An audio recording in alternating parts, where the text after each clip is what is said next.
Hai guys, welcome to Teguh Story Channel. Apa kabar sahabat onlineku? Semoga sehat dan bahagia selalu, serta selalu dalam lindungan Allah. Di video ini aku akan menceritakan kisah yang terjadi di Pangandaran, Jawa Barat. Gegara kredit Panji, suami yang tidak tahu tiba-tiba kaget saat menerima tagihan kredit. Dia yang tidak terima lantas berbuat KDRT kepada istrinya hingga istrinya meninggal dunia. Bagaimana kisahnya? Simak video ini sampai habis sahabat onlineku.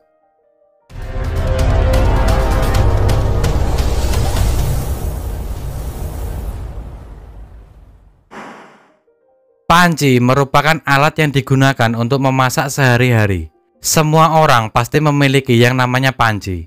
Tidak hanya dijual di pasar, panci juga dijual secara kredit karena bisa memudahkan orang untuk membelinya dengan cara menyicil.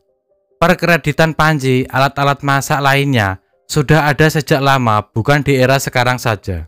Karena memang sangat membantu bagi ibu rumah tangga yang malas ke toko ataupun ke pasar hanya sekedar membeli alat-alat masak. Dan yang lebih enaknya lagi bisa dikredit. Seperti halnya yang terjadi di Pangandaran ini.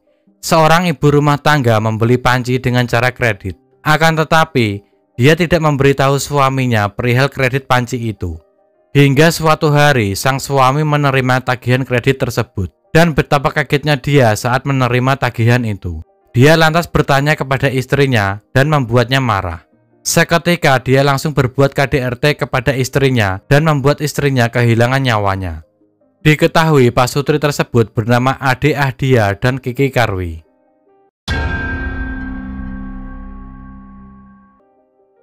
Ade Ahdia berusia 49 tahun dan Kiki Karwi berusia 47 tahun. Mereka merupakan pasangan suami istri warga Dusun Cipari, Desa Sukaresik, Kecamatan Sidamulih, Kabupaten Pangandaran, Jawa Barat. Ade dan Kiki menikah baru berjalan 4 tahun dan belum diberikan keturunan. Menurut keterangan, Ade dan Kiki sebelum menikah, mereka adalah pasangan janda dan duda. Kiki sehari-harinya bekerja sebagai pedagang warung yang terletak di sekitar Pantai Karangtirta. Sementara Ade bekerja sebagai buruh pabrik penggilingan padi. Kehidupan Ade dan Kiki tidak selamanya bertahan baik.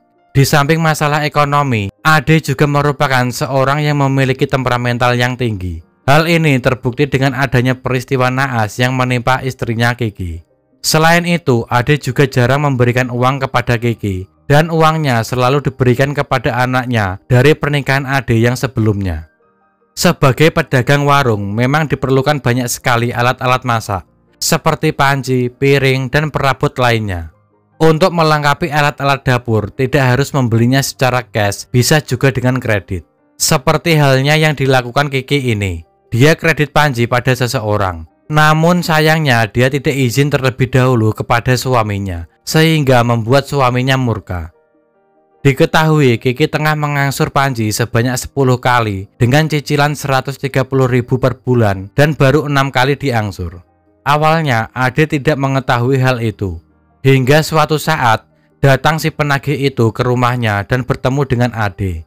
Ade yang tidak tahu kalau istrinya kredit panci langsung kaget seketika. Dan setelah si penagih itu pergi, Ade lantas menanyakannya kepada istrinya Kiki.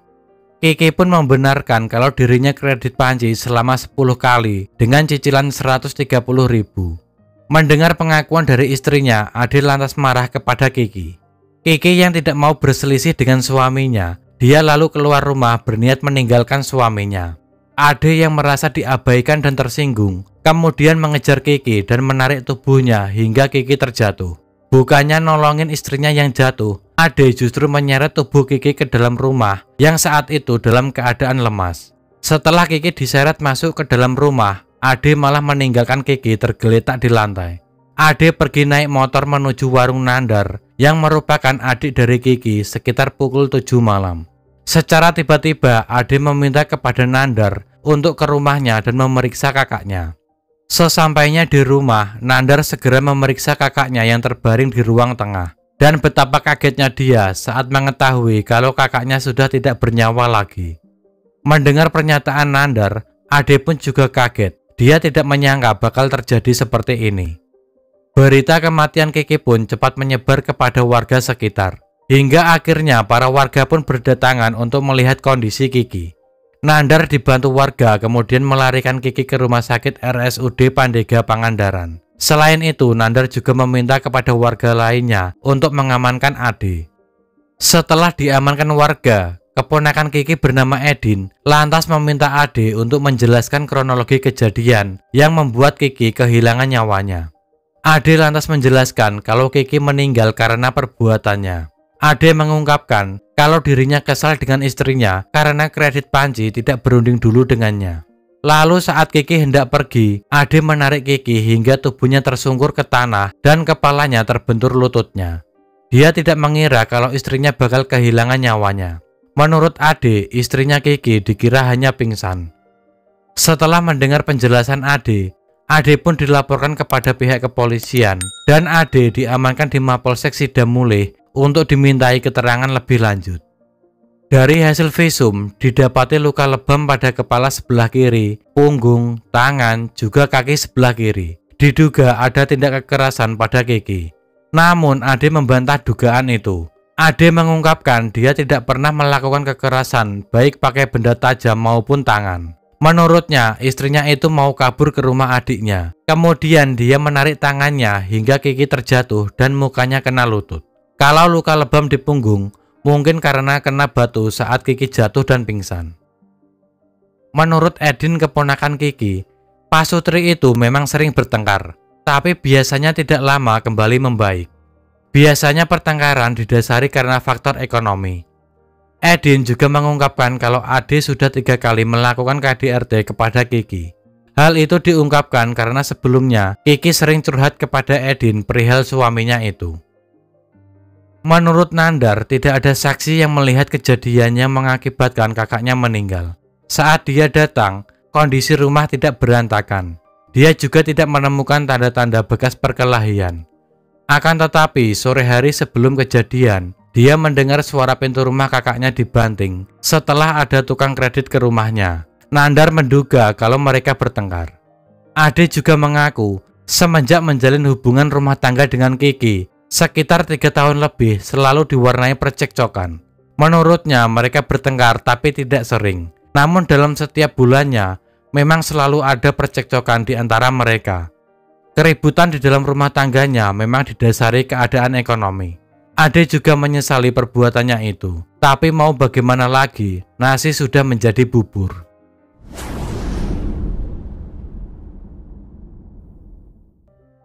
Setelah dilakukan pemeriksaan, usut punya usut, Ade dan Kiki hanya sebatas nikah siri, sehingga Ade bisa lolos dari jerat pasal khusus KDRT. Ade hanya disangkakan dengan pasal penganiayaan yang menyebabkan kematian dengan ancaman hukuman 7 tahun penjara. Sangkaan pasal ini dikenakan menyusul hasil pemeriksaan Satreskrim Polres Ciamis yang menemukan fakta bahwa status pernikahan Ade dan Kiki hanya sebatas nikah siri. Akibatnya, Ade tidak bisa dijerat dengan pasal khusus KDRT, yakni Undang-Undang Nomor 23 Tahun 2004. Walau begitu, Ade tetap mendekam di balik jeruji besi ruang tahanan Mapolsek Sidamulih. Keributan di dalam rumah tangga memang ada banyak penyebabnya, dan masalah keuangan termasuk faktor penyebab yang sering muncul. Bagaimanapun juga, yang namanya hutang sebaiknya diketahui oleh pasangan. Jika istri mau berhutang, perlu musyawarah dengan suami dan begitu pula sebaliknya. Bahkan seseorang yang meminjam di bank, jika sudah menikah, oleh pihak bank akan mewajibkan pasangannya ikut menandatangani perjanjian kredit. Sehingga kalau nanti ada apa-apa, katakanlah salah satu dari suami atau istri itu meninggal dunia atau menderita sakit berat yang lama, pasangannya tidak bisa menghindar untuk ikut bertanggung jawab. Jadi, mereka yang mau meminjam di lembaga yang bersifat formal atau meminjam secara informal dari tukang kredit keliling, tetap harus diketahui pasangannya. Satu lagi, ukurlah bayang-bayang sepanjang badan. Kalau meminjam, pikir dulu, apakah akan mampu untuk menyicil pengembaliannya. Sekian dari kisah ini. Bagaimana menurut sahabat onlineku tentang kasus ini? Bisa komen di bawah. Dan semoga kita bisa mengambil hikmah dari kasus yang aku bawakan hari ini. Bagi yang belum subscribe, bisa tekan tombol subscribe, like, komen, dan share, serta nyalakan lonceng notifikasinya agar sahabat onlineku tidak ketinggalan video dari aku selanjutnya. Tetap jaga kesehatan, berhati-hati dalam setiap aktivitas. Dan juga yang mau request tentang kasus-kasus yang ingin aku bawakan, bisa DM di Instagram Teguh Story Channel atau bisa juga komen di bawah. Sampai jumpa lagi di video selanjutnya. Terima kasih.